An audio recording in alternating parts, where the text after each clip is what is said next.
Good evening, everyone. Welcome to the FearFans podcast. I'm your host, Don Elme. With me is Kate, and we should have we should have several others joining us soon.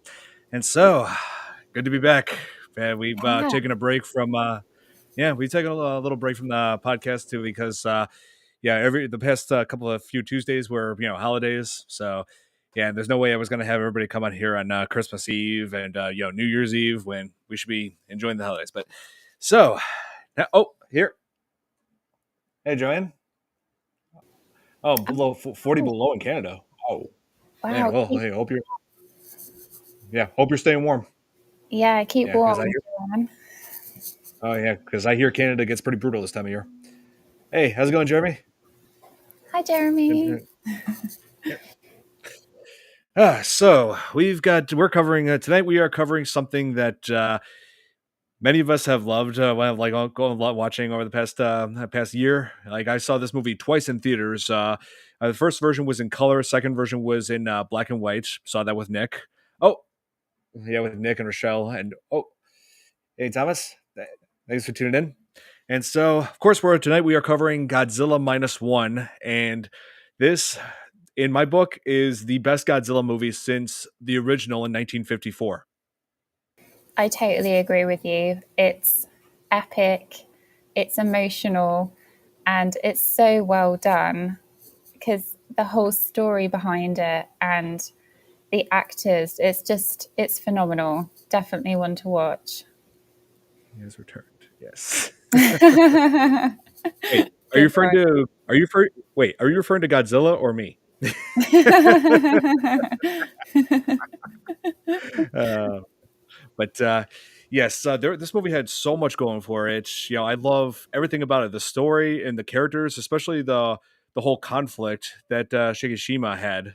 I believe that's how you pronounce his name. I'm terrible with certain Japanese names, like oh no, Shigeshima. Okay, I was pronouncing it right. Okay, so yeah, like there was this so it's clear from the start that this film, like one of the tones of it, one of the message of it has like a strong message about PTSD and survivor's guilt, because that's what he was going through after first encountering Godzilla and just doing nothing about it. Yeah, yeah, totally. Just from that very first scene where you see him land the plane, you kind of realize something's not right here. Like he's obviously one of the fighters. Why is he there? Mm-hmm. And he's supposed to be repairing his aircraft, right? But they don't really. Well, there's a bit more to it than that. He was a kamikaze pilot because this was World War II, or well, Yeah, just the end, right at the end of World War II. So he was a kamikaze pilot, like like was supposed to like go to like crash his plane into like I'm guessing like American U.S. personnel, like some military ships, like because that's what they did back then in that war. But he basically went AWOL because he was unwilling. He didn't want to just give his life, like that. So. And even after all that, I'm just thinking he's just lucky that the government didn't take action against him, because in a lot of in most, if not all, militaries, that kind of desertion, that's punishable by death. yeah, it is. I think he was in the right place at the right time. I know it's horrible to say, but because of everything that happened, the government didn't have time to go after him, did they? There was so much else that was going on. So, yeah, Yep, lucky they escape. were. They were pretty much preoccupied with rebuilding Japan after the bombings of Hiroshima and Nagasaki, along with with Tokyo being destroyed. Oh, hey Tom, how's it going? Here, Oh, yeah, hoping you'll, yeah. where are Hey, you? Come on. yeah. Hey, feel free to join us anytime, Tom. Just click the link. Yes. So, but yeah, that's I mean, what Shigeshima is was going through during that entire movie actually does have some realism to it, because like there are lots of cases of people who come home from war and have PTSD, survivor's guilt, all sorts of things. Like war, witnessing all this death, it has an effect on people. 100%. And I feel like that's something that's only recently been talked about over the past 25, maybe 30 years, that they really focus on the emotional effects and the effects that comes from war. I really don't think movies focused on that before like the 90s. I don't remember any movies focusing on that. So, yeah, it's a good Mhm. thing that's come to light. Oh yes. Yeah, it's not just Japan's military back then. That's every military. You know, like all of them, the personnel who go through this and then come home and they're just not the same. Yeah. And Yeah. War yeah, changes people dramatically. It's awful. Can't even imagine. yeah, I've even seen this being depicted from in film from time to time. Like one of the I think one of the most famous examples of that would be this. Yeah, Rambo. Yeah, and, like PTSD and like the effects the Yeah. war have on a man play a huge role in this film. Yeah, Yeah, that's true. yeah, that's just one example. What was one of the first films you watched that really traumatized you about war? Because for me, I watched Grave of the Fireflies, which is a Studio Ghibli or Ghibli film. And watching that film, I don't think I could ever watch that film again. I watched it once and it was just horrendous, like so bad. And of course, there's Schindler's Uh, List and there's The Pianist and there's all of that kind of film. So just kind of wondered what films you'd watch that really traumatized you. um, trying to remember which country this from. I think it was yeah, it was actually a Russian film. It's something I actually saw while I was at the university when I was studying during one of my film classes. It was Oh, called Come and See. okay. I haven't Yeah, seen this that. yeah, it's a Russian film called Come and See, where a killer, this teenage boy finds a rifle and he's like drafted, like immediately drafted into the Russian forces against the Nazis, and Oh, okay. it shows basically everything, every darkest element in war he experiences. He witnesses some of the most horrific things imaginable, and that movie is a prime example of how war changes a man. It would there, or even, or in this case, changes. It could damage. It could just like have a terrible effect on kids. Yeah, like traumatizing them because the movie ended. One of the things that it ended was with Nazis burning people alive inside of a barn. Oh my goodness. No, no joke. It actually that actually does happen in the film. That's horrendous. Oh my gosh. But anyway, Yeah. back to Godzilla Minus One. Try and keep it light. It's a very deep, Right. it's a very dark and deep topic, but we'll try and keep it. It is, yes. Yeah, it's a lot. Yeah. It's like, yeah, but yeah, that's my take on like movies that had that was just that made me shocked. That no war movie has shocked me like Come and See. Okay, Yeah, okay. I Oh oh man. yeah, I saw it one time and one time was enough because that movie is burned into my memory forever. Yeah, I know exactly what you mean. What did Tom say? Oh, had a very draining day. Wait, if I could wake myself up some. Oh, come on. Okay, well, just have a Okay. coffee or 5 hour energy, whichever one works for you. Yeah, I mean, hey, that's what I do every once in a while. But yeah, just come on if you can, Tom. Yeah. So yeah, and as far as Godzilla Minus One, it shows a pretty dark depiction of in the beginning of how when he comes home to Tokyo, it's all in ruins. His neighbor's upset with him because he refused to do the kamikaze mission that she believed would have made a difference, and he lost his parents. They died from the bombings on Tokyo, and it's just like man, just devastating effects of war shown right there. Yeah, absolutely.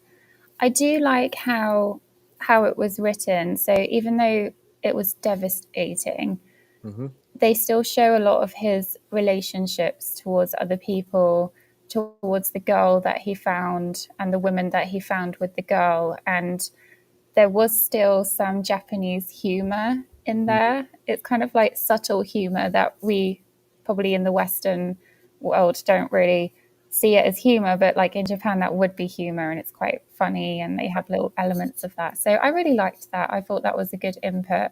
I can see that. Yes. And so he comes across a woman and a baby. You know, Noriko was her name, and let's see, the baby's name was Akiko. Ah, And yes, yeah.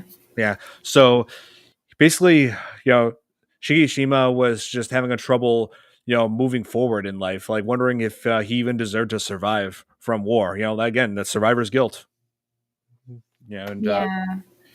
basically, those two people played an important role in his life after the war because they basically gave him to something to live for, a reason to keep going. Hey, Tom, what's up? How's it going? Thanks for tuning in. Yeah, I remember. So I watched this movie once. I was on the way to Japan. It was on the flight Oh, and I absolutely loved it. But this was in June, so I haven't seen it since June, but I would totally watch this film again, 100%. uh, Did he have nightmares, recurring nightmares from what he saw? I believe he did. Shigeshima, I believe he did. Yeah, He had he did have nightmares like about being back on that island. He feels just the guilt of yeah, the letting, guilt, wasn't it? of letting all those men die. Yeah, Yeah, yeah, it was just him and just like one other survivor. He would basically this island was a military base that was full of mechanics. Like military mechanics. And mm, let's see, the lead of them, what was his name? Tachibana. Yeah, along with Shigishama were the only survivors. yeah, Yeah, and this yeah, is before Godzilla was even mutated by the atomic bomb. Yeah, this yeah, yeah, like but even then he was still pretty powerful. He was still like even without the atomic breath, without the regeneration, Godzilla was still a force to be reckoned with. And even if Shigeshima had got under that gun, had not froze in terror, and ran off, I doubt that machine gun would have made that much of a difference. yeah. I totally agree with you. I really liked how you could sense that panic because they obviously they'd never seen anything like this and they were just stunned at this monster being there. And I think they captured that really, really well, the panic and how he froze. And because you'd never know what you would do in that situation. Would you freeze up in fear? Would you attack? Would you flee? we, Many we, people, we just wouldn't know. yeah, many people would. Yeah, yeah, Yeah, totally. So that scene was that was scary. totally. Yeah. And yeah, you may be interested to know that Godzilla's roar, they actually played that over speakers on set to like really make their reactions like genuine. Oh, that's a good idea. Yeah, Yeah. yeah. I love how they didn't change his roar from they took the roar from the original film. I recognized that. I thought it was the same raw. And what I really like that we haven't mentioned is that this entire film is black and white, and I think that elevates it 100%. Oh, you saw it in the minus color version. No, in black and white. Yeah, that's what it is. Godzilla minus one minus color. That's what they called it. Oh, yeah. Oh, is there a color version? There is on Netflix. You could actually watch that on Netflix. They have both versions of it on there, and also you could dub it in English too, so you don't have to read No subtitles. way. You can. It's true. I did not know this. Okay, so I've only seen the black and white version, and I thought it was amazing. Oh yes, I've just seen both versions. Black and white actually it does have like gives that touch of like 1954 style of the way they did the movie back then. So Yeah, I it feel like does. that version was essential as well. Here, let me see. I'm pretty sure it's still on here. Let me see. I had no Yep, idea. yep, it's there. Wow. Okay. Now I have to watch it again, but in color and make a comparison. I did not know that. Oh yeah, here, yeah, they have both versions. This and the minus one, Yeah, minus that's, color. that's what I remember. Mine is color. Ah, Yeah, yeah. epic. So yeah, and yeah, like I said, on top of that, they also have the English dubbed, so you don't need the subtitles. Ah, you see, yeah, I had subtitles. Yeah, well, yeah, but um, I have a question. Who did they get to dub over the actors? Were they any famous voiceovers or Um, anything? Or I'm yeah, not sure. I never really looked into. I never really got a chance to look into that. Yeah, because the whole English dub was like a very more recent thing, right? Like, because like only in recent months have they put on put it my Godzilla Minus One on Netflix. I could take a look on here. So maybe they have it listed somewhere. God, uh, oh here. Yeah, Let's see. Because I'm wondering if it's only going to show just Japanese actors and actresses. Let me see.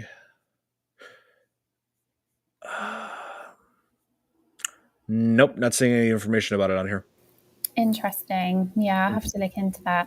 And I thought the music was incredible. It was so much suspense and so Oh, tense and oh, it was. harrowing music. Yeah. Yeah, I like how during the climax of the film, like they played the original theme from 1954, like an updated version of it, like a much Yeah. clearer sounding one. Like, Yeah. yeah, it's like, wow, this is definitely the the Godzilla of modern time. Like, Yeah. I actually heard that the director of Godzilla 2014, like the one where where they were in Taylor Johnson, Oh, yeah, yes. the director of that, Gareth Edwards, he actually watched he actually watched Godzilla Minus One, and he's like, "Oh man, if only my Godzilla was more like that. That's actually Godzilla right there." Yeah, I'm not surprised. This was a whole other level. I'm so it's very rare that this is very, very close, almost on par to the original. Like Yes. these two films are so similar, so good, so amazing, honestly. Oh yeah. Oh, and Gareth Edwards was his name. I think I mixed his. Okay. Yeah, but yeah, I agree. I completely agree with you. And and also this film made history in cinema because this is actually the first Godzilla movie to ever be nominated and to ever win an Academy Award. And I that know. I'm so proud of it.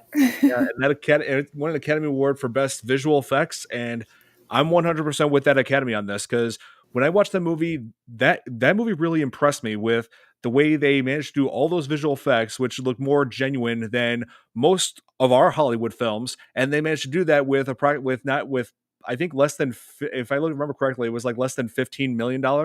When you look at Hollywood, they throw on. Oh wait, here I want Nick here for this. Hey Nick, Nick. hey, is your mic on? Oh, he's muted. I don't know what happened, but for some reason it was muted. Oh, I don't Hi, know how Nick. that occurred. yeah. Was supposed to be post-apocalyptic. In some sense, yeah, I can see that now. Yeah. But yeah, we were just Nick, you're joining us just in time. We were just talking about the visual effects of this film. Oh yes, Yeah, and how they managed to do though which this movie got won an Academy Award for, and they managed to do this with like less than 15 million, which is amazing because you look at most Hollywood films these days, which have a budget of like probably about well over $100 million that goes into the visual effects alone. But but Godzilla Minus One managed to do that in just a fraction. Like that's amazing. that is. They Yeah. obviously were being smart with it. Oh yeah. Like it Yeah. looked so like they were some of the best visual effects I've ever seen that brought Godzilla to life. And Definitely. I think it was so real because there's so many special effects now that just look tacky or over the top, or it's just too much, isn't it? And you're just like, for goodness sake, I can't. It brings you out of the story because it's so ridiculous. But with Yeah. the special effects here, you really feel absorbed into it Yep. because they're not ridiculous, like it's very realistic. Yes, that's right. And yeah, like it seems like Hollywood treats visual effects and CGI as the future for filmmaking over practical effects, but yeah, but it's like I think of visual effects being like they can be good if done right. The same thing way the practical effects can be good if done right. They have to. Yeah. Yeah, one good example of this, right? Lord of the Rings versus the Hobbit movies. I find it really difficult to keep my attention in the Hobbit because of all the CGI and how unrealistic it is compared to Lord of the Rings, which is so tangible because so much of that is real sets, real places, locations, everybody dressed up, costumes, everything. So that I thought that was a good comparison because Lord of the Rings is so tangible, so real, so absorbing. And then The Hobbit, I was like, oh, disappointed. I'm like, it's all CGI, Right. basically. Yeah. I mean, well, The Hobbit was not as terrible as I thought it would be, but because I'm thinking, oh man, how are they going to do like any better Yeah. than the Lord of the Rings trilogy? But I thought the Hobbit trilogy was pretty good though, just for what it was. Even though it did, but you're right, Kate, it did have some flaws.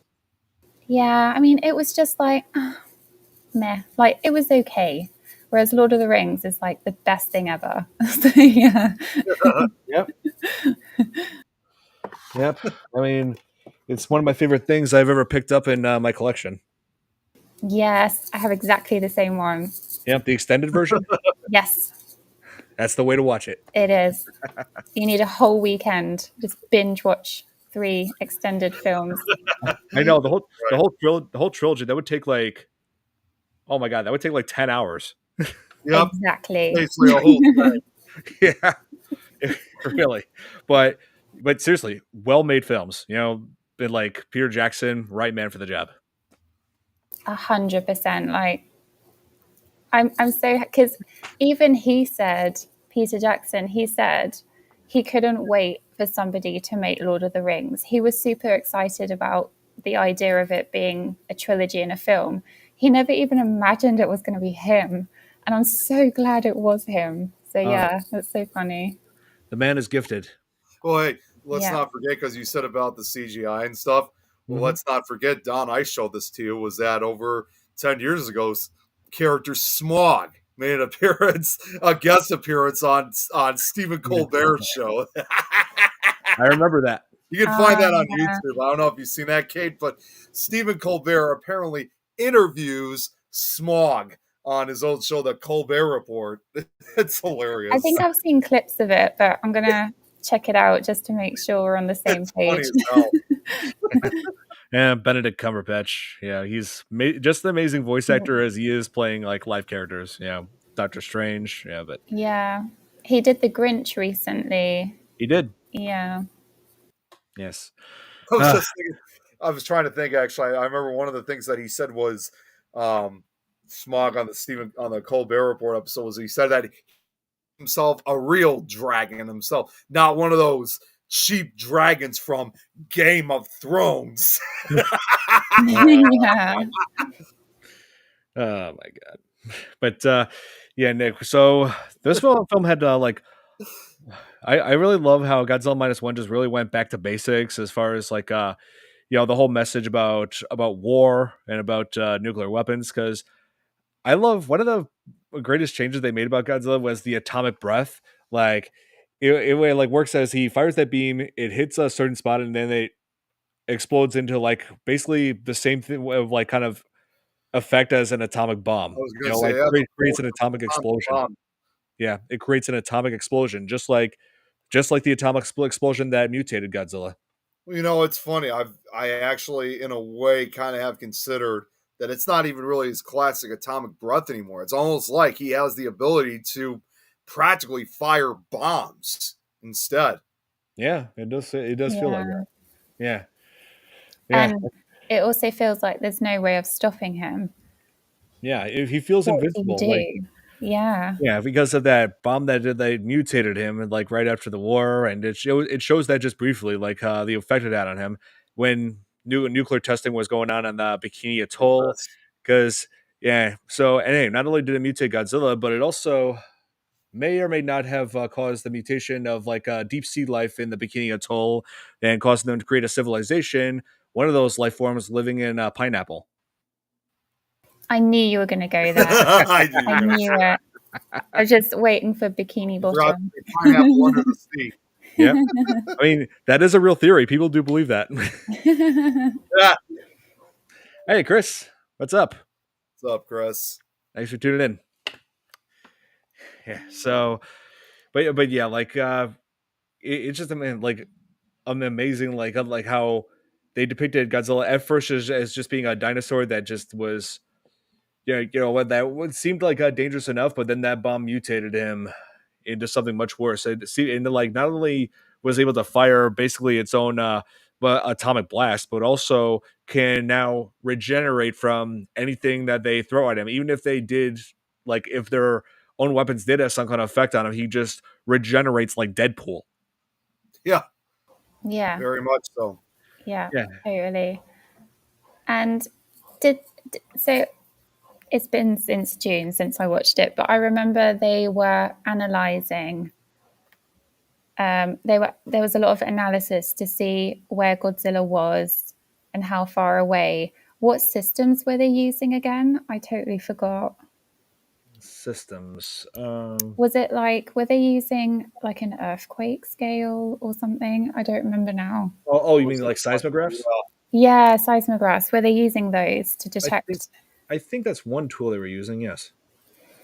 Yeah, I don't remember now. But yeah, I just remember the sciencey lab bit and they were like trying to figure out stuff. Right, because we again, this does take place during the late 1940s, so Yeah, technology was not, a lot of big obviously, machines. yeah, obviously technology was not advanced as it is now, which I'm pretty sure we would have much better technology for tracking him. Drones. Yeah. Drones. Yep. Don't forget the drones. Yeah, we always go crazy with our drones. Yep. Yeah, I'm trying to find that one image. Oh, here, just found it. This one shot of this film where they were firing they released a mine into Godzilla's mouth and they were trying to fire at it. Yeah, I love this shot, like right as he's pursuing them here. Uh, Add the scene and then maximize. Yeah. Yeah. This was a pretty cool shot. I've always loved this. Wow. It's even scarier in color because I watched this in black and white, Nick, and I didn't even know there's a color version. Yeah, I've seen the black and white version too. I've seen both. I still haven't seen the color version, but I was fortunate enough to see it when they had the black and white version up in theaters. See, look how good that is. That's Yeah, Yeah. so good. it It's was not, it was very yeah, impressive. Like they made Godzilla look very menacing in this. yeah. Like Yeah, I think that was their intention. creepy. Yes, it was creepy because you look back at it's like obviously Godzilla started off as serious in the original Godzilla movies, like 1954. But there were like several after that where Godzilla got pretty silly. Like there were, let's see, like in, for example, let's see. Oh yeah, like Godzilla versus Space. I think that movie went the one where it took place in space. I believe he was like Oh, like he was Godzilla dancing. versus Monster X. Monster Oh, X, excuse yeah, me, he was Monster Zero. Zero. Monster Zero, yeah, where he was like just jumping and throwing his fist in the air, Yeah, it was like those Invasion of the also known as Invasion of the Astro Monster. yeah. Yeah, that and also his flying drop kick in Godzilla versus Megalon. Megalon. All Yep. this, What? all this silliness.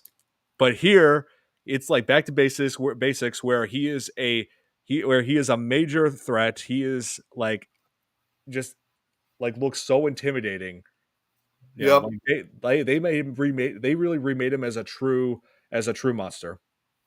Like this was had a much more serious tone, I think, out of all the Godzilla movies I've seen. Yeah. Yeah. Oh yeah, I remember Shin Godzilla. You showed that to me a Oh, couple years ago. I yeah. remember. I did. Yep, I did. Still got it. Oh, yeah. Yeah, it was definitely just the whole tone of the film from the moment it starts, the music, everything. It's just like, oh, okay, like this is going to be heavy. This is going to be a deep film. And yeah, because there's quite a build up to seeing Godzilla as well. Yes, Um, there is. and it's just terrifying when you finally see him. And it does look realistic, totally. Yep. Here, let me show. Yeah, that's true. Yeah, like this was like the best depiction of Godzilla. Here. Speaking of, here, I wanted to show you this. Like, I mentioned the drop kick. Here, Oh yeah. let me show you what I was talking about, Kate. Since you, By the this as is he's putting that up, I put it this way: by the early 1970s, that's when Godzilla basically became almost very silly in nature, with the exception of, I would say, Godzilla versus Gigan, and also the very last movie, the original series, Terror of Mechagodzilla. Those were probably the only two that had a serious tone, but the rest had kind of a silly tone to them. Yep. Hey, Brexton, thanks for tuning in. You're just in time. We're about to show arguably Godzilla's silliest moment. Oh. Yeah, like showing just to give an idea of how it went from silly in the past to like what is now a much more serious tone. Here, let me just let's see, share screen. Here. There, wait. Add to scene. Okay, just to give you an idea, Kate. Here.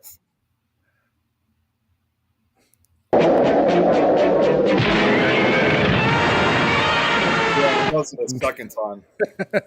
Oh my goodness. What is that? Yeah, Well, obviously. it was also done in a way as an attempt to kind of have like some type of like almost kind of like a crossover between Godzilla and the Ultraman series. So that's why you see this robot, which it's not Ultraman, but it's a robot called Jet Jaguar.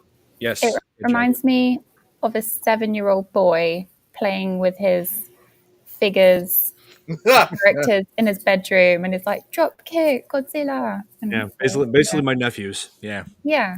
And that movie in particular wasn't even supposed to include Godzilla in the first place. It was supposed to just include Jet Jaguar fighting Megalon. Let's see. Ooh, here, Brexton, Mothra, Jet Jaguar, Rodan. Ooh, good choices. Yeah, Yep. especially.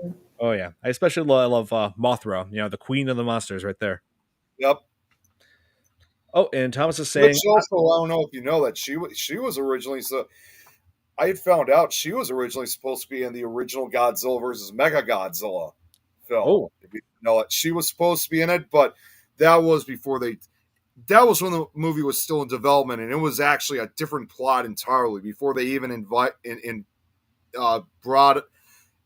Mechagodzilla. It was a different story entirely, and it was supposed to have Godzilla, Mothra, and Anguirus fighting another alien monster together, but that all got scrapped. Anguirus stayed, but it was all replaced with what's now Godzilla versus Mechagodzilla.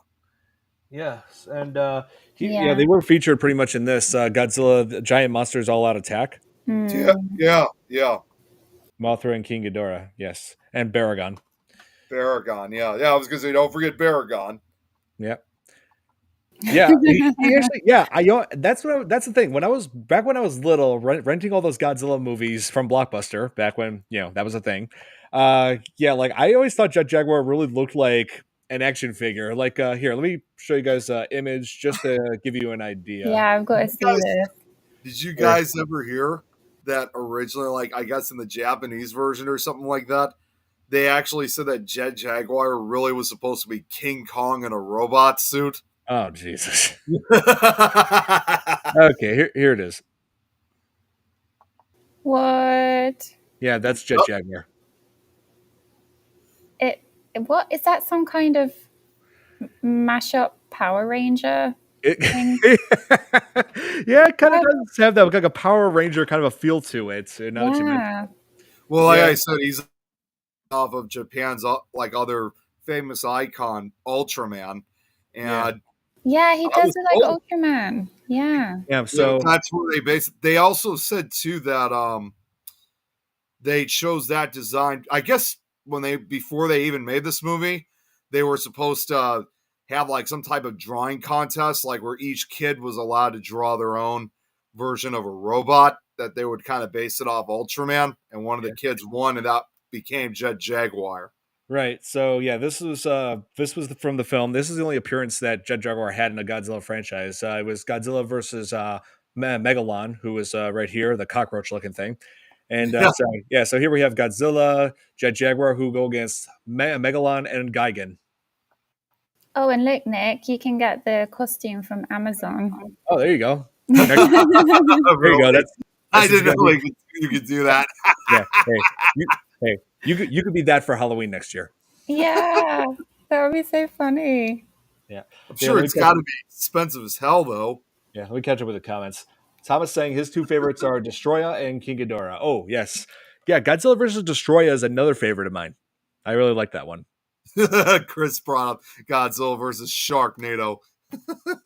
Yeah. And I don't yes, know if that would I do really have be that as much of well. a battle, to be honest with you. I have a question. Do you guys have your keychains? Oh yes, I still have mine. Hang on I one have second. the keychain, but I don't have it with me right now. Oh, that's okay. So, just backstory, I went to Japan. I went to the Godzilla official store. Obviously, he's an icon, and Yep. rightly so. And I got these two a Godzilla keychain. So Nice. cool. It's modeled after the original from 1954. It's so cute. I love it. Yeah, thanks again for this, Kate. Oh, of course. I had to get you guys something. You're like the OG Yeah. fans. It's exactly Jeff Jarrett reminds me of that. And oh yeah, I had the Godzilla games. Mostly I played Destroy All Monsters Melee. I still have my copy of that, believe it Oh, or not. yeah. I forgot the games. Which I think Which I think Jet Jaguar was originally supposed to be in that video game. He wasn't, but I know they later included him in some of the other games. Yeah, I feel like we're due for another good Godzilla game. I mean, It's there. been a long Yeah. time. I feel like there's still potential. You know, like it has Yeah. potential to be a fighting game. I mean, we already have like a whole bunch of games on like the on the phone, like apps, but we can't get it on a console again. There with some of the games, like I said, Jet Jaguar was among those that was supposed to be included in some of these games, but they had to scrap them out. In those cases, I mean, it wasn't Jet Jaguar was the only one that was like that. I mean, there were several monsters that were scheduled to originally appear in some of these games. But I even found out, I couldn't believe this either myself, that I think on one or two of those games, they were even going as far as including Gamera in the games. But of course, he was wrote out immediately because he's not. He was wrote out immediately because he's not. Even though he's a Japanese monster, he's not owned by Toho. Yeah, and Toho and wait, I'm trying to remember which company owns Daiei Motion Picture Company. Daiei. Yeah, yeah, Toho and Daiei. People have been asking them to do a crossover with Godzilla and Gamera for decades now, but both those companies just can't seem to reach a compromise as to like who would win in a fight. Yeah, they would say that. I remember hearing one. I remember one time Toho had approached Daiei and asked about making the crossover, but Daiei came back and said that they would only do it if Gamera would win. And of course, Toho disagreed with that, so it's been going back and forth. I mean, yes, it's true. Daiei made Gamera back in the 60s to originally rival the success of the Godzilla franchise. And yeah, so honestly, for well over, yeah, for it's hard to believe it. You know what? This year is Gamera's 60th anniversary, speaking of which. So Is. this basically means for 60 years, there's been a bitter rivalry between those two companies, between Toho Company Limited and Daiei Motion Picture Company. Man, it's been 60 years since this. Yes, it Man. is. But yeah, there's been a bitter rivalry between those two film companies. 1965. They just cannot seem to agree on anything.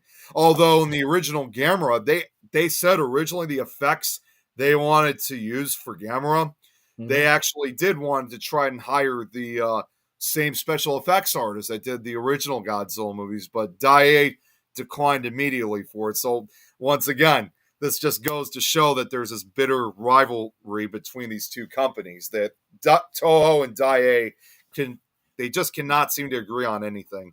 Oh yeah, you mentioned like special effects, right? I believe the main protagonist, Koichi Shigeshima, was like named after one of the creature effects artists for Godzilla from back in.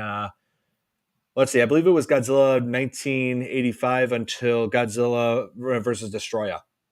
Okay, yeah, I wouldn't say.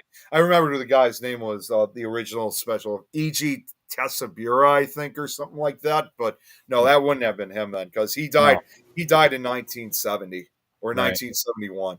Oh, okay. But yeah, Nick. So yeah, this film like had had like a pretty felt like pretty real as far as like not just with with Godzilla like causing all this devastation, but how Japan was trying to was making effort to recover from the war. Because remember, like this film was the title Godzilla Minus One is like the idea that the war, World War II had brought like Japan down to the level zero, the lowest point, Yep. and the havoc that Godzilla was creating was putting them below that in the negative, -1. Right. Yeah. So Which makes a the lot of sense. yeah, so like, so before Godzilla arrived, like the effort that Japan was trying to do to rebuild itself, felt it just felt pretty real to me. Like especially with Shigeshima, like getting a job with disposing of mines out in the sea and like trying to like do what he can to provide for trying to remember the names of those two that he meets, Nokiro and Akiko. Hmm. Yeah, Yeah. yeah. So Yeah. basically, yeah. So basically, it's a government job, and it's amazing how the government never retaliated it or, like punished him for desertion during the war, because we mentioned that Right. before earlier, Nick. Yeah, I know. That's what I thought was unusual that he's never they never reprimand him for. Or execute him, because there are militaries that'll do that. Oh yeah, yeah, that's definitely they do that definitely in Japan. I because they still to Yeah. this day they still have the death penalty. I believe that. Yeah. Yeah, I think most militaries do. I'm trying to remember if our military does. I know that it did in previous wars. I think unless it's like a very serious or federal crime, I'm not entirely sure. Hmm. Yeah. I'm not sure on Japan's political, um, like the political side of things after the Second World War. I'm not sure if it changed. Something happened. So I think he just kind of got lucky and was like lost Mhm. amongst all the other things that were going on at the Right. time. Yeah. So I think it's only. I think maybe it could just be that only just a handful of people knew about it, such yeah, as that it was just him and that. I think it may have been just him and the head mechanic on that island, Tachibana. Yep. yeah, Yeah. yeah, So exactly. maybe that could be the reason. But To Yeah, answer yeah, your and question, I just looked it up. Death penalty is a possible punishment for desertion in the U.S. military during wartime. right. And Thomas, in response to your comment, it wasn't just because he didn't shoot Godzilla; it's because he abandoned his kamikaze mission. Which that's considered desertion. Yep. yeah, it was awful. Um, I did just read that -1 was supposed to be black and white entirely, apart from Godzilla's blue glow and atomic ray, which was going to be in color. So he was supposed to look like this. Oh Oh yeah. wow! Look at that. Yeah. I'm kind of glad they didn't do that. I quite like Yeah. the what they went with, but yeah, that's interesting that that was a possibility. Yeah, I like how when he does the atomic breath, because typically his dorsal plates glow when he's charging up the power. Yeah, Yeah, atomic power. I like how they shift as he's charging up now. I don't think they've ever done that in previous Godzilla movies. no, that's new, isn't it? And I think that's more realistic. Yeah, Yeah, Yeah, that was a new thing. That's the first time, honestly, that they had done something with. They've done a change with his dorsal fins within several years. In fact, the last time anything had ever really been done was, believe it or not, was all the way back. Last time was back in 1955 when Godzilla Raids Again came out. To this day, that they did a change with that, but to this day, that was the only Godzilla movie that was ever made that did not feature Godzilla's spines glowing when he would fire his atomic breath. yeah, his dorsal Just plates. stay dull.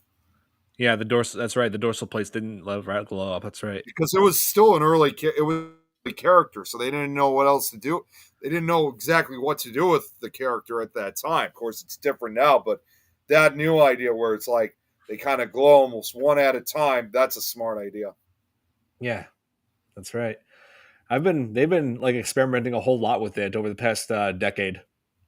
Yeah. Like, oh, yeah, sorry. Yeah, I just thought of something. Go ahead, Don. oh no, no, no, please. It's okay, please. I was just finished.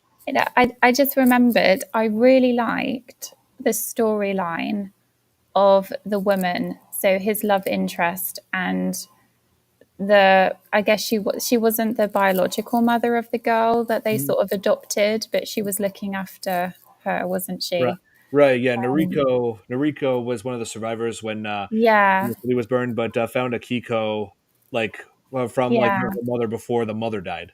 So Yeah. So basically, I love her story of Noriko and how you see how Japan is rebuilding itself through her jobs. right. Because she gets all these promotions, doesn't she? And she switches jobs and she tries different jobs and then she gets to like quite a high level and she's like the one properly working and having a career and stuff. And that was That's really interesting to see that.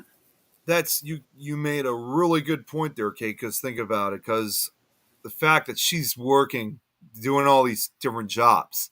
Let's Hmm. think about it too. You look past history and stuff. That was something that must have, if this was big, that's because it takes place in the post World War II era.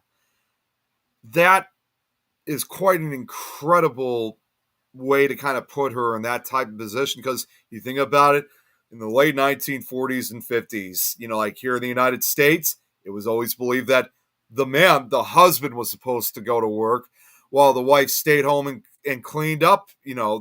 Women didn't really work as much as men did at that time. So it's just fascinating to think that in Japan, in this case, it was a totally different story over there, and that she was Yeah. kind of being almost like the muscle bound, if you will. Well, yes, him and Shigeshima, was working in his government job, so both of them combined were able to provide more income and help raise Yeah, Akiko. Yeah. Yeah. And you see their house change and you see the gifts that they buy her and you see how even the way she dresses, she was dressing more Western Yeah. because of that influence. And I thought that was so clever to tell a story through their eyes because you're not giving the audience the story, you're not shoving it down our throats. We're just yeah. seeing it. We're seeing it passively how they were rebuilding their lives basically and the Western influence that they had in Japan. Hmm. Oh, here, hey Billy. Well, you're a little late, but it's okay. It's okay. Hi, Billy. Well, we're just getting started. So, and so, yeah, you do make a good point. Like how well like Western like culture like basically had spread like like in some way or another. Yeah, Yeah. I mean, the Americans, they brought in so much into Japan, even the products. I'm sure that's probably where a lot of their American products like came over with them and clothing, especially cigarettes, Hmm. alcohol, all of that stuff. Like they'd never even seen this stuff before. And yeah, how I guess it was exciting, but also worrying at the same time to see how a culture can change so quickly due Yes. to like their influence and stuff. Yes. That's also the basis too. I mean, like the Western culture. That actually, I learned this from several years ago.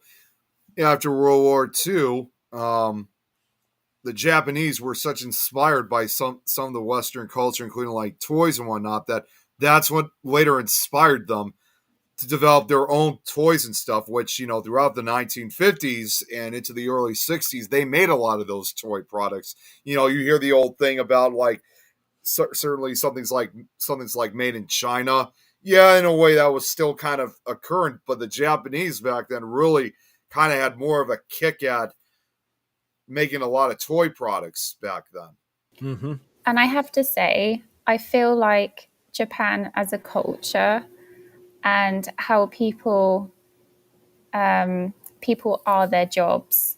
So they really, really are so hardworking. They put everything into their profession or their job.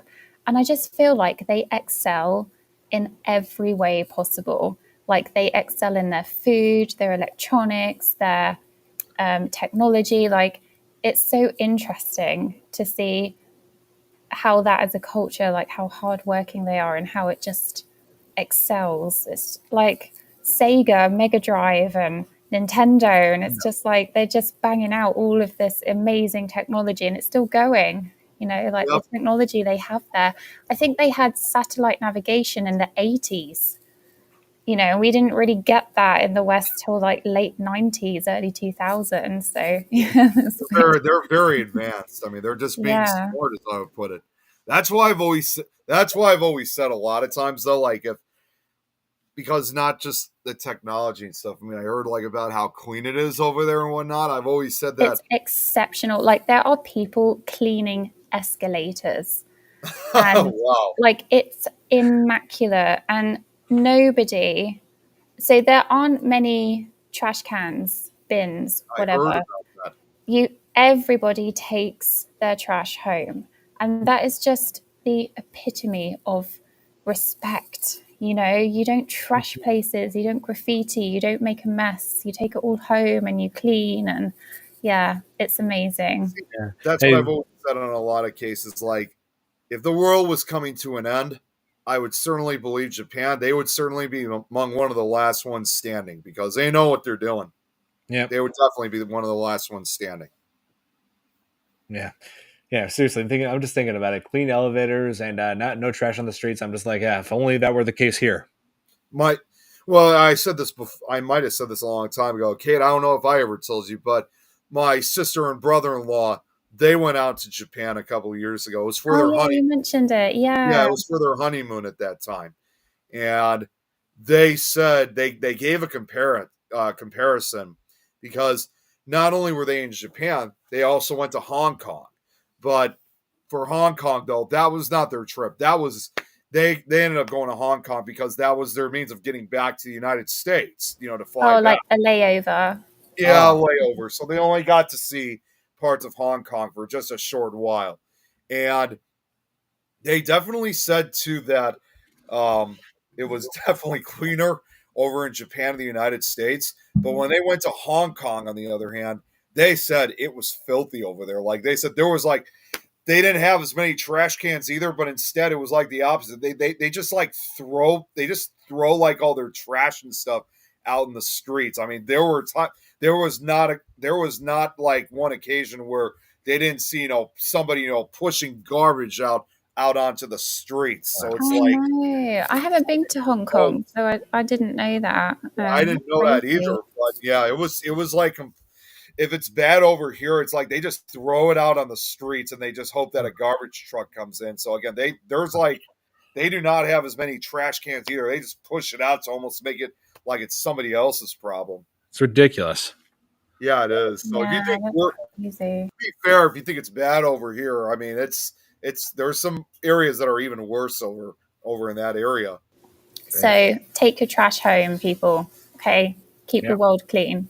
Yes. See, I've always to just say one. I just got one more thing to say about this, all about trash and stuff. That's why anytime, sometimes if I see like piece of paper or something, I try and pick it up and throw it because I've always heard even picking up a small piece of trash could make a difference. I mean, Yeah, that's good. I may have saved the entire planet just by picking up that piece of garbage. Yeah. Here, Billy left a question here saying, Don, I asked you if this is a sequel, a prequel to the original, like since the original. It takes place in the 40s or 50s. Well, the original took place during the 50s, like a little while after the war. This is when all the nuclear testing was still going on in the Pacific. But yeah, this actually is not connected to any other Godzilla movie. This is just its own thing. It's basically started from scratch. Basically, Yeah. kind of like a Yeah, reboot. I would say like the original and this one are similar, but I would say that they're in different dimensions, like Right. Yeah. different time. Yeah, like same time, different dimensions because they're very, very similar. Yes. I Similar mean, yeah, story and it does pay homage to other Godzilla movies, though. yeah, Like the scene where it showed like all the ships being destroyed, and like that was an homage to the original in 1954. Let's see. I'm trying to think. Oh yeah, the ending, like when Godzilla was destroyed. He was like disintegrated, and like atomic breath was coming out of certain parts of him. Clearly paying homage to giant monsters all out attack, and where there yeah, was nothing left but a beating heart that was capable of regenerating. Yep. So yeah, so yeah. in some ways it did connect to other Godzilla movies. Not So, do you think this is a reboot then? Do you think we're going to see more of this? I They're would think so. talking about it. They I would are think Mm, considering about making. That's why I said I think this is kind of more of a reboot. could be a reboot then. yeah, Nice. I think so. Yeah, because when you really think about it, Shin Godzilla was kind of a reboot, but I felt like maybe they just thought, maybe we could do a bit better than this. So this is their second attempt. They're Yeah, and they cool. knocked it out the park. Yeah. Shin Godzilla originally was meant to be, in a way, kind of a movie of what happened if Godzilla attacked in the present era, and but Right. nobody, but they literally wanted to start off from scratch for that one, like literally not know, like we were not, like they were not supposed to know exactly what it is, like that it had a name or anything. It was in Shin Godzilla, he was kind of almost like a creature of unknown origin. Right. Yeah, like Godzilla brought into it, like if it started off in modern times, in other words. Oh Yeah, here. it was almost kind of like a kind of, yeah, like I said, it was, we weren't really supposed to know what or who he was, prior to the movie, so that's why they wanted to start from scratch. But like you said, Godzilla Minus One, I think, did a far better job doing that. Yes. And Billy, yes, we discussed this right at the beginning of this that Godzilla Minus One is the first Godzilla movie to be nominated and to win an Academy Award. And very well deserved. Yes. 100%. Oh yes, these visual effects are incredible. Yeah. And apparently, is this true that it's the first Godzilla film in a decade? There have been other Godzilla movies. And remember, we still got the ones here in America, the MonsterVerse Mm, Godzilla movies. So Well, okay. it yeah. is the first Godzilla movie of the 2020s. Let's be honest, though. Okay. Actually, no, I take No. that back. I'm Well, sorry. Well, the no- first one for Japan, but you know what I Oh mean. I yeah. mean, Well last yeah. one was, In Japan's in Toho's cinema, yeah. yeah. Oh, well, wait, but then again, Toho and Legendary do collaborate with the MonsterVerse. So Well, I mean, I guess maybe like this would be the first one, like just specifically for Toho Company Limited. Didn't have anything to do with the MonsterVerse universe. yeah, MonsterVerse will return. Yeah, I figured they would. Yeah, ooh. I wonder if they're gonna bring Millie Bobby Brown or Aaron Taylor Johnson back into it. Yeah, Yeah, I mean, just an idea. it's not a I bad know. idea. I know. I mean, I can understand Millie Bobby Brown in this case. She had scheduling conflicts. She's finishing up Stranger Things. She just got married. All that Yep. going on. So, yeah, She's probably going to be a lot more harder to get back because of her success. right. I'm just wondering where else where she'll go from here in Stranger Things, like because this was like the biggest thing that she was known for. But yeah, I'm sure there'll be other great things down in the future. Yeah. Right. Did you guys watch Enola Holmes? Oh yeah, she was in that. Let's see. Oh, she was also in that dragon movie, Damsel. I still got to watch Oh, that. yeah. I haven't seen that Oh yet. yeah. I Mhm. still got to watch that on Netflix. But yeah, as for this film, like there were some very devastating scenes. Like the most devastating scene of all is when Godzilla had traveled um, towards what was the name of that city? Um, Here. Oh yeah, it was Ginza, where he traveled there, at which happened to be where Noriko had worked, and Oh, Shigishima was like yeah. going. Yeah, Shigishima was going there to try to get her out, but yeah, Godzilla was devastating the city, and then when those two were reunited, when Shigishima and Noriko were reunited, Godzilla launched his atomic breath again, like in response to the tanks firing at him, caused thousands of people to die, and Noriko was thought to be dead, like because she was caught in the blast, and Yeah. that furthered Shigishima's motivation to take Godzilla down. Yeah. Right. She ended up in hospital, didn't she, though? Yes, that was the Yeah. twist. That was Like, a twist. Yeah. yeah, they found out through a telegram that she had sent at the end of the film, and amazingly, like I think this also pays homage to the original as well, like the way she was shown her injury, like had an eye patch over, like or not eye patch, headband over her right eye, Yeah. the same eye that Dr. Sarazawa had an eye patch over in the original Godzilla. Yep. Yeah. I thought that too. Yeah. Just fun fact, Ginza is the, correct me if I'm wrong, but I'm sure it's the business district in Tokyo. It's really amazing. Ginza, it has all of like the really I, crazy shopping district areas. All the business goes on there. yeah, I think you're right. Here, I'm looking it up Nice. now. Oh, yeah, here it is. It says it's Tokyo's most famous upmarket shopping, dining, and entertainment district. Yeah, it's Yep. very posh in I'll Ginza. I'll I'll have to check that out if when I go to Japan. Yeah, it's really Hey, cool. Con, I don't know if you knew this too. I mean, like all this talk about different Godzilla films, and I know, of course, there was when you mentioned about MonsterVerse. I know they made that television series also. Yeah. Uh, what was that series called again? Oh, Tom would know if he was here. Tom watches it all the time. I was about to say there were several Godzilla shows. Like, No, the one that was recently made, like a year or so ago. hmm, I'll look that up. Oh, Oh, what's here, that one? Billy's It making was it. hang on a second. It Yep, was same Monarch, here. Monarch Legacy of. Oh, yes, on Apple TV. Okay, I didn't realize which Godzilla franchise you were talking about. No, I was Okay, talking about Legacy of Monarch. yeah, I Monarch. did That was on Apple funny enough.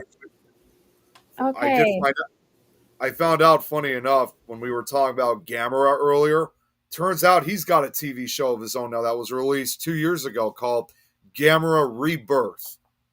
I think I saw that listed somewhere. Yes. Yeah, it's like the first Um, animated, like it's animated too, but yeah, it's supposed to be. So now Gamera's got his own TV series.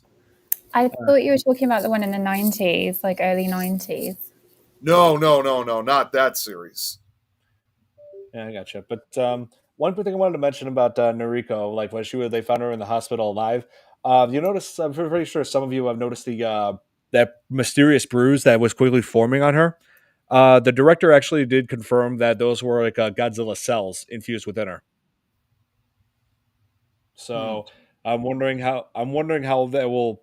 I'm pretty sure that seems like a cliffhanger to me. I'm wondering how that will play out in the sequel, like what that will cause. I have no idea. Yeah, Oh, I definitely love this one more than New Empire, Billy.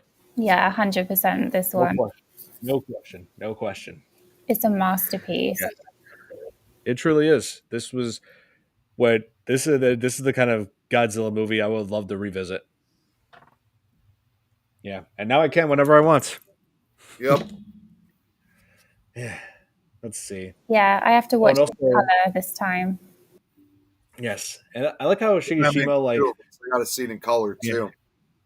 Yeah.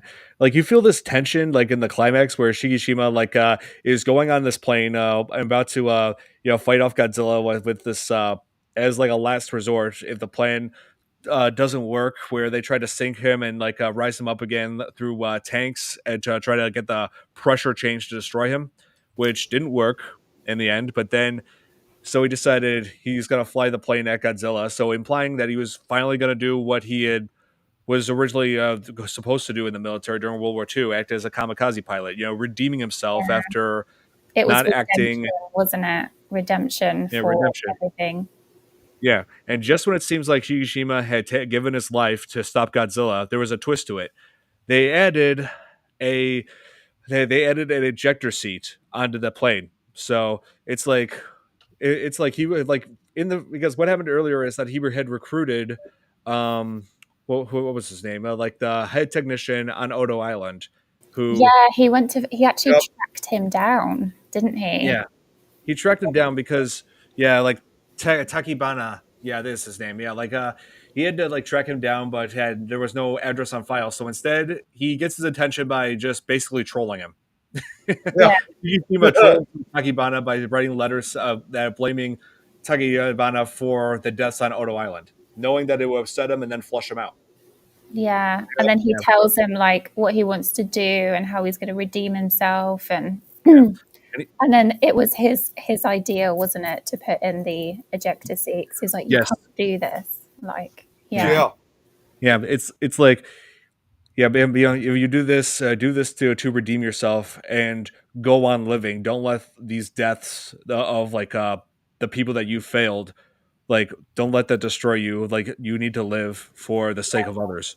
Yeah. I have to So say that whole sequence was so anime style, like proper Japan anime. What? Like, you've got to do this, bro. You've got to live. And he's like, I'm going to redeem myself and I'm going to destroy him. And I don't care if I die because I'm doing it for love and I'm doing it for redemption. And then the twist at the end, it was like so iconic anime. It really was. it was incredible. Don, who's feeling the guilt of Lennon? Shigeshima. Shigeshima was feeling guilt all throughout Godzilla Minus One. That was like the biggest. Yeah, oh yeah. When you think about it, it's really Oppenheimer that created Godzilla. Yeah. Yeah, but Very yeah, much yeah. so. Billy, you do make a good point. Yeah, Oppenheimer. Yeah, pretty much. Yeah, yeah. He kind of knew what he was doing, though. Oh I yeah. was I gonna mean, say. hey, speaking like another case of guilt. You know, when Oppenheimer created the atomic bomb and realized the devastation, the chaos, the deaths, the total, total devastation it would have created, that it did create and it would create if used again and again. He felt like he had spent the rest of his life just thinking, "What have I brought into this world?" Right. Yeah, but then if he didn't create that, somebody else would have. So it's that Much more eternal negative. Yeah, cycle, by right? much more negative intention. Right. And I gotta say, I love that Oppenheimer movie that came out the same year. Yeah, Yeah. Yeah, totally. that was incredible. Still, Killian Murphy just smashed it. He was amazing in it. his best role so far, his best performance so far. Yeah. And let's see. And I felt bad, like in the ending, like when it really made the movie like heavily implied that Shigeshima was really gonna like die and taking Godzilla with him. I was still feeling bad for Akiko, the little girl who, but he finally, after struggling through with it throughout the movie, he finally was embracing her as his adoptive daughter. Right. Even if at first he was saying, "No, I'm not your father," he was finally realizing like that he had to live for her sake. When even after they thought that Yeah. even after he had thought that Noriko was dead. Yeah, totally. That's a really heartwarming story about his adopted daughter. Yeah. Yeah, yeah, it truly was. Like, yeah, like she just saw them as her parents. Like she doesn't even know that they're like her real parents are dead. Like they basically adopt her. They're basically her adopted family. Yeah, 'cause she was just a Right. baby, wasn't she? She was a tiny baby. Because I remember the lady trying to feed her, and she didn't even know really how to feed the baby or anything. She had to get help from the neighbor, didn't she?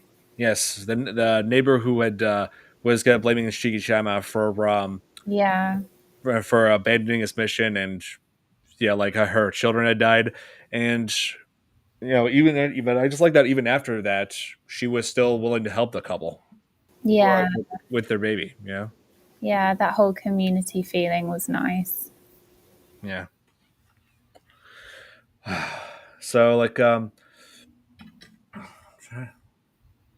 to think of what I was gonna say. I did have a question now for you guys. Uh, let's see. I'm So just wondering if they could ever top a Godzilla movie after this. If they could actually make anything better than I this. wonder. I'd be very surprised. Yeah, this is definitely up there as I think, in my opinion, it is the best Godzilla film ever. Even better than the original because it's so, the storytelling is, they just elevated that, and the visuals 100. So for me, 100% this is the best film for me. Yeah. Yeah. Definitely.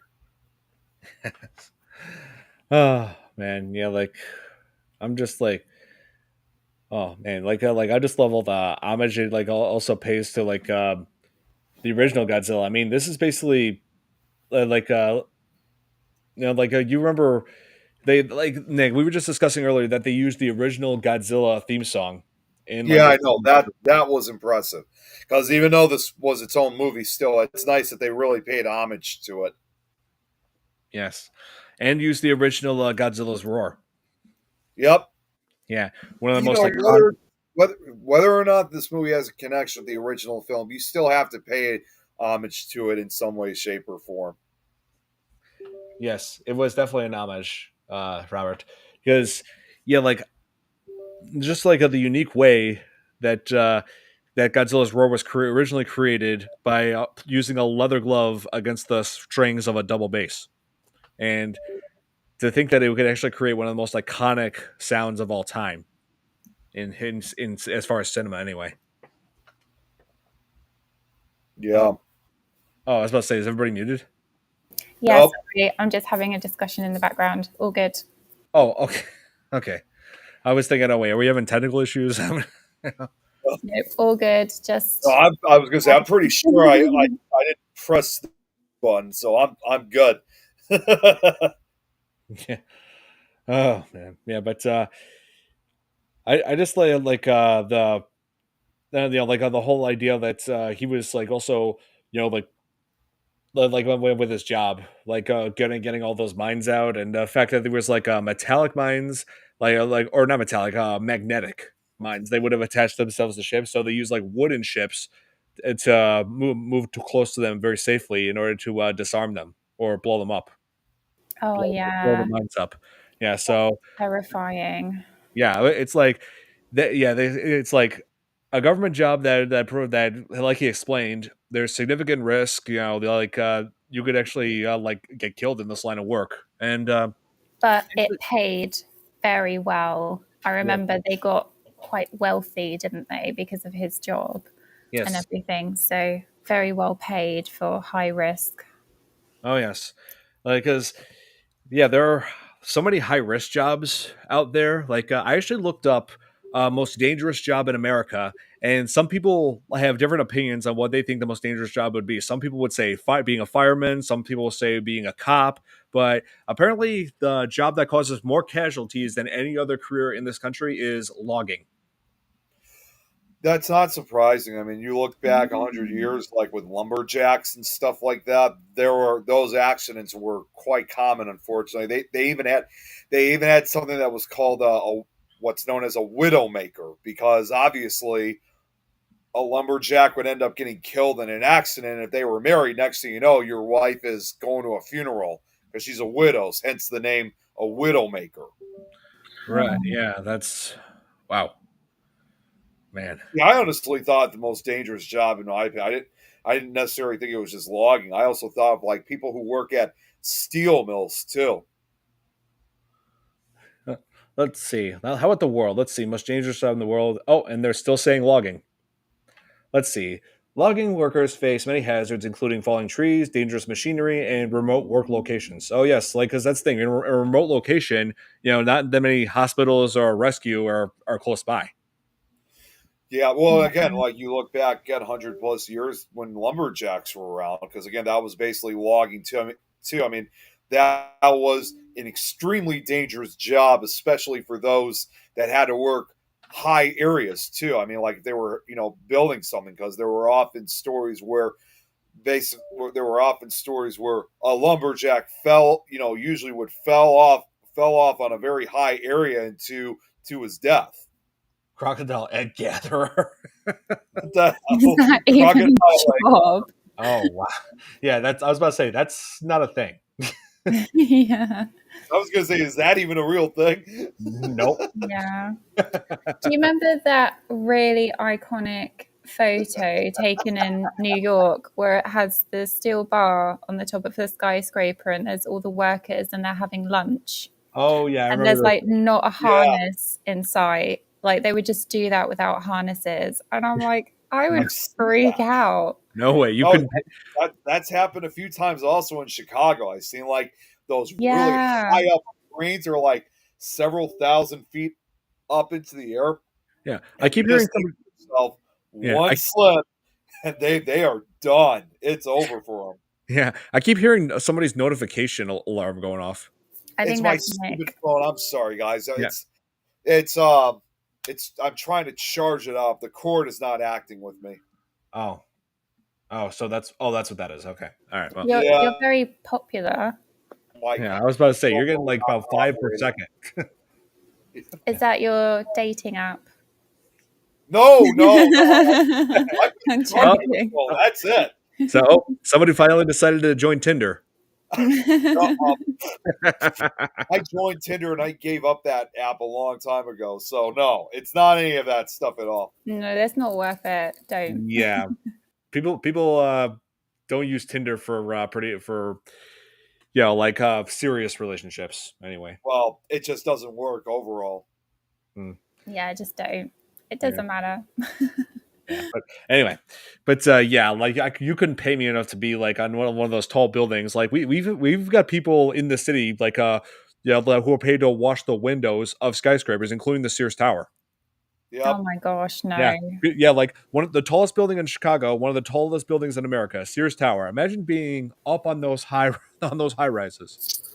If And that Oh, I was just want to send me, a reminder to everybody since you said it. And yes, no matter what, it's always going to be the Sears Tower. Period. Not that other. yeah.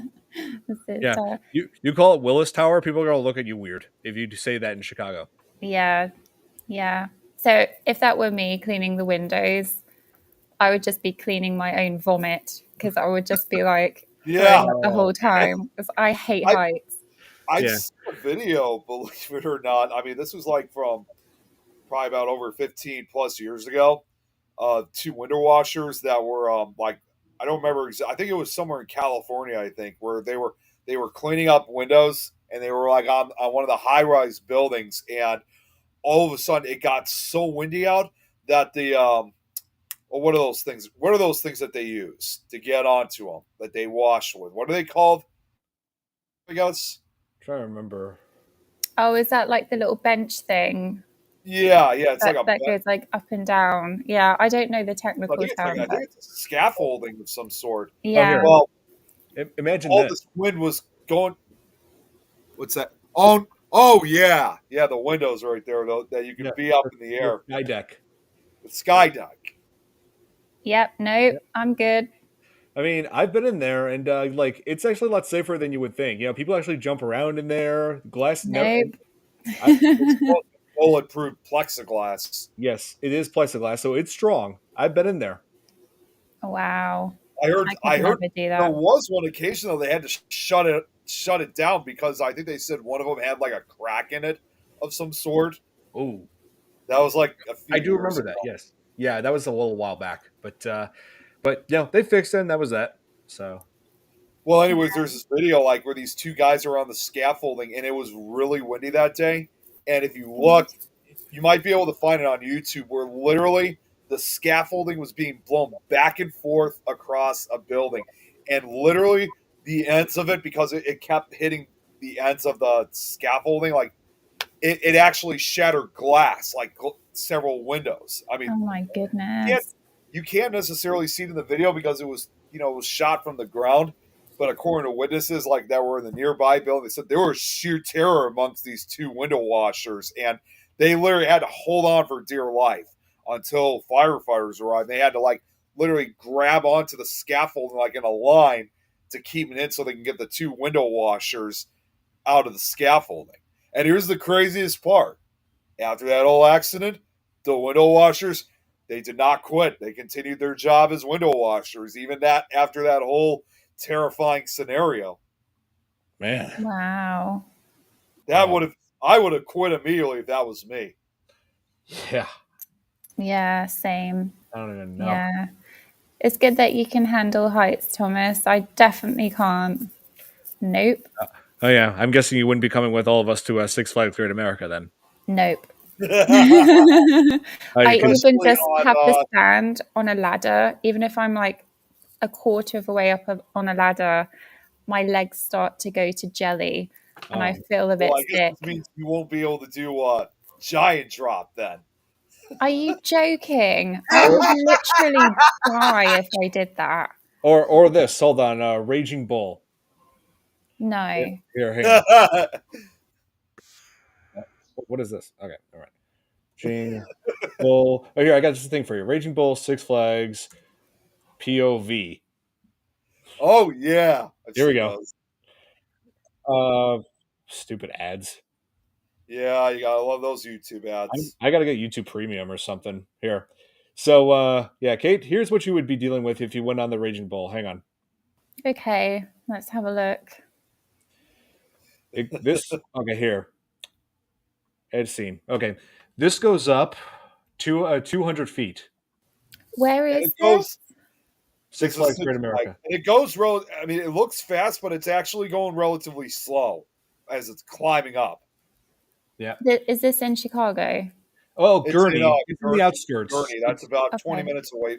About 20 minutes away from me. Okay. Yeah, it's up north. Okay. Yeah. So yeah, it goes over just over 200 feet up Yep, there. it's going. going up and up and up, and now it's going to drop down. There we Oh go. my goodness. Through the tunnel. There's also a brief tunnel too that you go in. Why do people do this for fun? Because it's thrilling. You got all that speed. Yeah, but it's I love too Raging. thrilling. It's Yeah, too Raging much. Bull. I love that ride. So do I. There was actually I'm not gonna lie. I think I might have talked this story before, but when I was in high school, my paranormal club I had at the time, we did a special trip to go to Six Flags, and that was when it was Fright Fest. And I'll never forget. We went on a Friday evening, and like literally, like there was no lines like to get at some of these rides, including Raging Bull. I never would think in a million years that I would ride Raging Bull 3 times in a row. Wow. It was like Nice. that was almost like every person's desired dream. Like your poor organs. Your organs were probably floating out of your body. I was only 16 then, so my organs could handle it that, but I never would think in a million to go on it 3 times in a row in like less than a half hour. That was god, that was so much fun. Just a fun fact. We have this huge theme park in the UK called Alton Towers. I've heard of that. Yep. Okay, so there was this new ride that came out, and it was like the first one of its kind where it was just a massive drop. And my brother-in-law went on it with my sister. He got halfway down the drop. He threw up, and the stick went back all over everyone in the ride. No. He's never been on a ride since. He was like, nope, never again. Oh my god. And the poor people behind him. Yeah. We're talking about rides. I got to show you guys these pictures. Don, you're going to remember these pictures. Hey, Kate, you we're getting so off topic from the movie. well, hang in there though. It's a funny picture. Okay. Make it quick. Okay. Well, here I got to look for it. You guys keep talking while I'm looking for it. Yeah, and also my cousin Nick. Yeah, like I remember last time, like well, actually not last time, the time before that when we went to Six Flags. Yeah, I believe it was Raging Bull. We went on there, and right when they actually take your picture on the ride to get your reaction, he decided to just lift his shirt up. So what? Yeah. So what? Yeah, come on. this was a while back. It was like 8 years ago. So I mean, so he's much more mature now. He has to be. I mean, he just got married. But anyway. So yeah, he lifted his shirt up, and like we tried like see pictures, and I didn't even know this happened. I didn't know he did this until we got to the employees who like show you with the pictures, and we said, yeah, sir, we can't show this picture because one of your buddies here decided to be a clown and lift his shirt up. So yeah, we're not going to show that publicly. I'm like looking at Nick, and I'm like, you dumbass. Yeah, I got the picture. I got one of the pictures. It's 2. So all this talk about Raging Bull. You guys will like this. Check this out. Here's my reaction. This was me back in 2017, and Tom McNicholas is in it too. I'm sure you're going to remember this picture, Don. But here's my reaction when I was in Raging Bull, Kate. Oh, is this the picture? Is this the meme? No, it's close to the meme. Oh, there we go. That's so funny. You were at the front. Yeah, we were at the front, so we were fortunate enough. Wow. Oh my gosh, that's hilarious. I'm even wearing my Ghost Conference shirt because it was Fright Fest we went. Nice. That's so funny. Yeah. And then I'll show you guys the other picture. This was taken. Where's the picture that should be a meme? There's a picture of you that should be a meme. I'll show the other one, which is even funnier. Yep, here's the other. Okay, so and this was. Yeah, he does have. Oh, hey, Jeremy. Yeah, he does have a crazy look. And yeah, well, just wait till you see this one. Check this one out. Okay. That's cool. That's the meme. We need a meme for this. and I'm screaming like this not only because as usual we were going so fast. We went during this was the first year when they had the Christmas theme of Six Flags Holiday in the Park. So I'm not only just like that because of just how fast we're going, but most importantly because it was in December. It was freezing outside. It was like 10 degrees or so. So all this wind, this wind is like Oh freezing my god. air is blowing right Oh on my face. It no. actually kind of hurt a little bit. So yeah, that's why I'm freaking out like that. And Tom just sent me that. Yeah, Oh, I was freezing. That's why I'm like that. That's so funny. oh man. But to sum this up, yeah, Godzilla Minus One, nothing compares to it as far as Godzilla movies go. This, I don't think anything could ever top it in the future. This is definitely the best Godzilla movie of all time. Hands down. Do we tell Shadow. them whether or not it's a happy ending? Well, wait, I mean, I went for speaking of endings. When Noriko was in the show in the hospital, like some people noticed, like there was that. Oh, I actually did mention this earlier. Like some people noticed that bruise forming. Yeah, like Mm, turns out that's Godzilla cells, and I'm just like, okay, how does that play into like what will happen in the next movie then if they actually do yeah. continue with this? And I believe Godzilla will come back. He's basically like Deadpool now. He'll regenerate or Wolverine, whichever one you like. But Mm, yeah, he can basically regenerate from a beating heart, as you can see. So yeah, yeah. I think there will be another one. Let's hope. But I don't. I think it's going to be really hard to top this. Oh yeah, it'll be a challenge for them. I'm not Mm, saying it's impossible to do a better sequel, like have a sequel that's better than the first film. Like there are mm, plenty of examples of better sequels, like Return of the King. I believe was the best is the best out of all three of these. mm. Let's see. Uh, Nick's oh here, crying. oh here, Terminator 2, better than the original. Yeah, I can see that. Yep. Let's see. Oh here, Road Warrior, better than the first Mad Max, and Fury Road, which I believe is the best out of all of them. So yeah, so good sequels do exist, but this will be tough to top Godzilla Minus One. Yeah, that's very I true. But was, I definitely was worth just thinking that watching. because I was just thinking about like with in this case with Tom, I was just thinking about like I wonder if any of the Rocky sequels were better than the first one. Yeah. Yeah, I don't know, man. Well, I think the sequels are better. well, I did like Rocky Balboa 20 back in from 2006. I also like Creed. So those are technically sequels. So yeah, there are sequels that are up there with the original. Yeah, I think so too. Still mocking Sylvester Stallone's speech about it. Tom can do it better than I can. Because he's from Philly. Yeah, Well, also because there was a slight defect from when he was born, like that caused his his face to like or the side of his mouth to yeah, it's a little hard to explain. yep. Oh, Oh. oh hey Tom. The Rocky First three movie. Rocky movies were the best. Yes, Mm, I hated Rocky 5 though. I'm just gonna go ahead and say it. I hate 5. Hey, they just kept bringing that bill. You couldn't concentrate. It's like, come on, we don't want to see Rocky go like downhill. We want to see him triumph. Yeah, yeah. Do what he does best. Yeah, like it just showed him just going through a downfall in part 5, that he wasn't that he to this for the rest of the franchise he never recovered from. Yeah. So let's hope if there's a sequel, it's going to be just as good as this. I think yeah. I was about to say if you're talking about Rocky, yeah, don't count on it because I think Sylvester Stallone is retired from the role. yeah. I was Oh, gonna say yeah. he's Yeah, gone. no. But Godzilla. Mm, Godzilla Minus One. I'm hoping the sequel will be on par with this, if not better. Yeah, yeah. Yeah, I have high expectations after what I've seen in this one. Yeah. Yeah. Same. Definitely. Yes. So, yeah, good to be back. Yay. yeah. And this is episode 111. Yep. Godzilla Minus One on 111. There you go. That's perfect.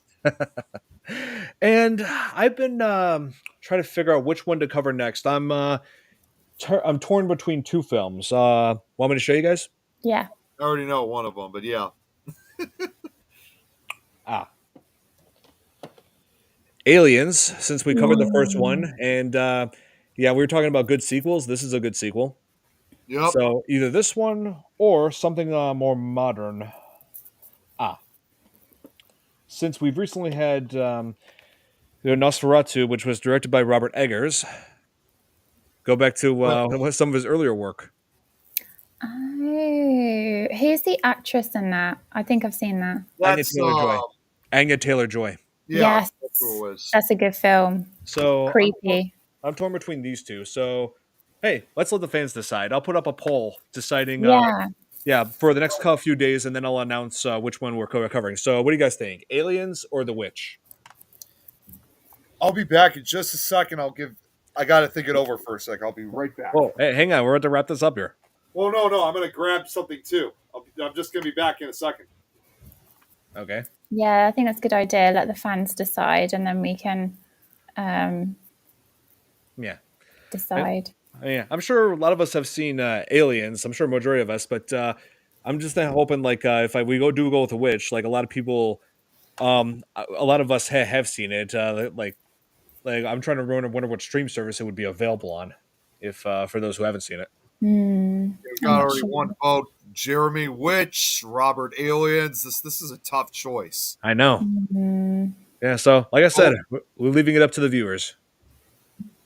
So, While we're waiting for it, I wanted to actually show this real quick. I put this in the chat, Don, real quick. I got a new book that came in earlier today. Did you see what I posted in the we chat? did. Yeah, that's really cool. oh, I haven't been on Facebook today. While we're waiting for the responses, check this out. This is a book. It's called Leo Possessed Oh, by Stephen. It's illustrated by Stephen Gamble once again. So once again, the same illustrator that did the Scary Stories to Tell in the Dark books. I was amazed to have got this in great condition because this right here is an original copy from 1979. Wow, that's so lucky. Yeah, there were two other copies that were being sold, which I heard they were not in the best shape, so I had to get the new one. And this will definitely be a book I'll be making an audiobook narration of sometime down the road. And Oh, it does, while not as many illustrations as like the Scary Stories books, it does have a number of illustrations in this book, and that looks just like something out of the Scary Stories trilogy. So definitely something I'm looking forward to recording sometime down the road. that's awesome, Nick. Yeah, Closer look, because again, I know it's a little bit far, but this is what it looks like. that's really cool. And this is also probably the first one I think Stephen Gamble worked on. You'll find this interesting, Kate. This was written in the UK, so this was probably one of his first Oh, kind of books that he wrote for a British author. oh, okay. That is interesting. Yeah. oh, Dilly's Owen, yeah, she's from North Wales. Yeah. I see. Oh. Here, I almost got this set up. Hang on. Can you talk a little bit more about that, Nick? I'm almost finished. Yeah, no, I mean, all I know is that I have read at least part of the plot line, and it's supposed. It obviously does go with the name. It deals with a 13-year-old girl that's like I think possessed. I think in this book, but I got to read more into it. So it's definitely something that I can't wait to read. It's definitely longer than the average book. It's about a good 160 pages, but that if I'm thinking correctly, this might be my first ever book I may record that's just one story total, unlike the other books where there was multiple stories involved. Yeah, I was about to ask that if it was just one story or if it was multiple. So it's just Yeah, one story. just one Yeah. story in this book. Nice. And here, actually, since Don's still setting this up, I'll just read this real quick then, just to give you guys a little preview of what the story is. It was 3:10 a.m. on the Forrest family's first morning at the old Georgian house on Rochester Square that they were awakened by eerie and uncontrollable sobbing that sounded as though it came from the attic. When they investigated, however, no one seemed to be there.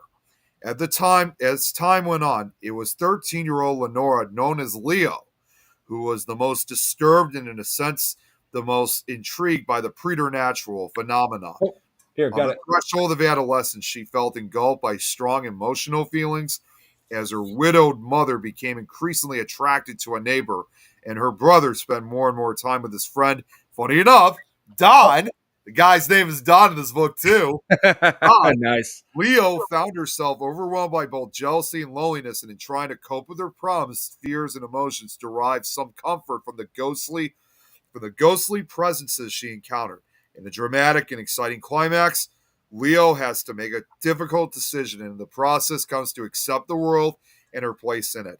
This is a compulsively readable, penetrating, and skillfully crafted book that should provide an unusual and stimulating reading experience for young people.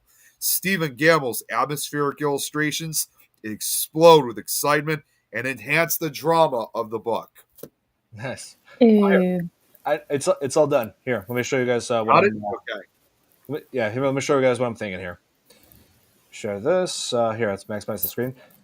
Okay, so this is now available on my Facebook page. Go vote now which movie we should cover next Tuesday on the Fear Fans podcast: Aliens or The Witch. You guys decide. Nice. So yeah, we're leaving it up to the viewers this time. Yep. I look forward to it. Nice. I'm here. Yep.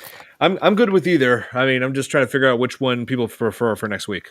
Yeah. I'm also hoping we can get a few of the others back on at some point. I know, of course, it's January, which I know it's about that time. I know Joe has often said this is around his time he goes into hibernation, but Wow. you know, I got a feeling at some point soon we'll probably get everybody back, but we'll just have to wait and see. But yeah, it's so yeah, that's why we haven't had as big groups, because it's been the middle of winter. Right. I got Yeah. And it's like the Christmas blues after Christmas. Oh yeah. Yeah. After That's all the the other thing too. As soon as when I get off after this, I got to get back to work on taking down the Christmas decorations. Sadly. You're still doing that. Yeah. Well, no, I started last night, and I thought you started last week. Okay. no, I kept it up till last night because yesterday was technically the last official day of the Christmas season, you know, by the church. So as soon as midnight hit on January 7th, I started going to work on getting the stuff. But I knew it was going to take at least a good 2 days, 3 days before I can take everything out. So that's why I still got the Christmas lights above, still red and green. But the actual changing lights, like the blue and white ones, as you guys saw, those have all been taken down. Wow. Yeah. That's cool. Yeah, it's sad that it's all got to come down. But in a couple of weeks, I'll be putting the Valentine's Day stuff up soon. Oh, here, that's cool. I hope you're okay, Robert. I hope it went well. Yes. Yeah, I hope you're all right. Well, hey, Robert, hey, don't worry about it. Under those circumstances, just focus on your recovery. You know, that's more important than being on the show. So you're good. Definitely. Yes. Yeah. So hope you make a swift recovery. Yes. 100%. You're well soon. Yes. All right, so that'll be it for this edition of the Fear Fans podcast. So good to be back. And like I said, go to my Facebook page, or sorry, not Facebook, my YouTube channel, and so you can vote for what we're going to be covering for next week. Will it be aliens? Will it be the witch? You decide. Yep. Come on, we need the votes. Come on. All right. Give us all the votes. Go vote. This is the biggest decision since the president's election. Yeah, it's crucial it's crucial. Everybody needs to vote. It's what makes a difference in America. Yeah. Yeah. I actually was on I actually was on Xbox on PlayStation, like Call of Duty Black Ops 6, voicing Donald Trump, and like people were like, so Trump, what changes are you going to make once you get in office? I'm like, Okay, well, biggest change. First thing I'm going to do is I'm going to change the name of President's Day to Donald J. Trump Day. Just I'm the president, so that day should be all about me. Okay, I'm just looking forward to hearing people say Happy Trump Day to each other. It's gonna be great. Yep, Happy Trump Day to me. I know it was so hard to just spew that nonsense and not laugh, because they were like dying, like they were laughing hysterically when I said that. Oh, that's good. Oh yeah, but yeah, so that's gonna be it for this episode of the Fear Fans podcast. So I had a lot of fun covering Godzilla Minus One. I'm sure the rest of you did as well. Yeah, so thanks, Kate. Thanks, Nick, for joining me on this. This was a great time. It was great. Thanks everyone for watching. We'll see you next time. See you next week. Yep.